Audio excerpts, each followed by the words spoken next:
You need to double check any answer you get from your HR department. So people call me all the time. They send emails. They ask me, Jay, what about this? Jay, what about that? The challenge to Medicare is that there are so many input, so many factors that you need to consider when you are making a decision.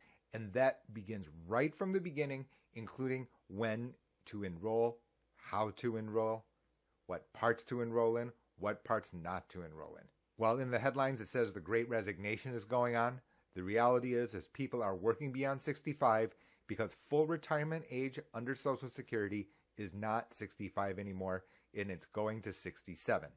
When you combine that with how confused that people are about their spouse and how to insure their spouse if they were to stop working, the result is that people continue to work beyond 65 with insuring their non-Medicare eligible spouse as the sole objective. I don't think that's going to change anytime soon. HR departments are understandably overwhelmed. There are a lot of fish to fry. There are tons of different components, many different types of benefits. The focus is, of course, on full-time employees. That leaves you as a person who is considering retirement or whose spouse becomes Medicare eligible. That leaves you stuck in the middle. The rules are complicated.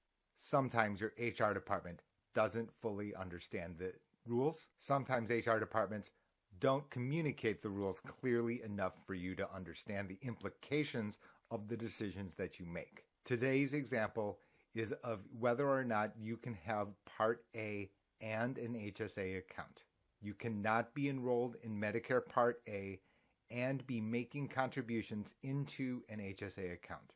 Every year, there's an annual contribution limit, and it is calculated on a month-by-month basis. What this means, if your Part A turns on halfway through the year, then you can only contribute into the HSA 50% of the annual contribution limit.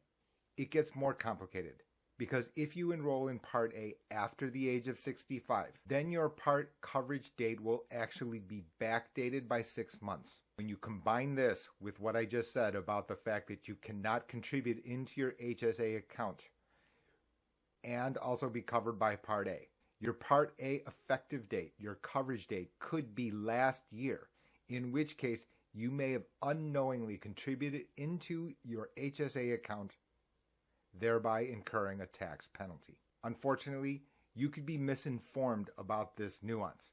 You only find out when you file your taxes. Incredibly, I've even heard it as extreme as HR departments disregarding this entirely, saying that the IRS doesn't catch you. So as a result, you can continue to contribute into your HSA.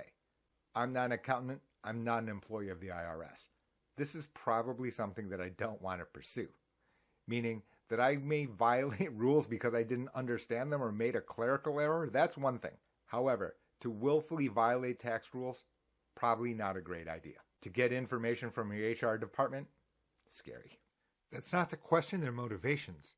It's just simply that the rules are very, very complicated and people can have a bad day. The priority is naturally on full-time employees, not necessarily on retirees or spouses who might be Medicare eligible. That said, the cost of making an error can be in the thousands. This is only one of those examples. I don't do a good job of telling you exactly what you should do next, but I'm going to do so right now, which is that you need to keep watching videos on playlists. I can't possibly name every specific topic.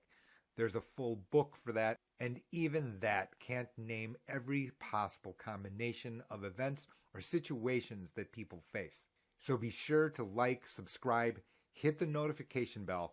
That way you can get the information at least in little bits and bobs so that you're not overwhelmed. You can come back to the videos, watch them again, watch them a third time to make sure that you understand. I promise you that certain information in these videos gets missed all the time. That's the reason I made the video. Speak with you next time. I'm Jay, author of Maximize Your Medicare.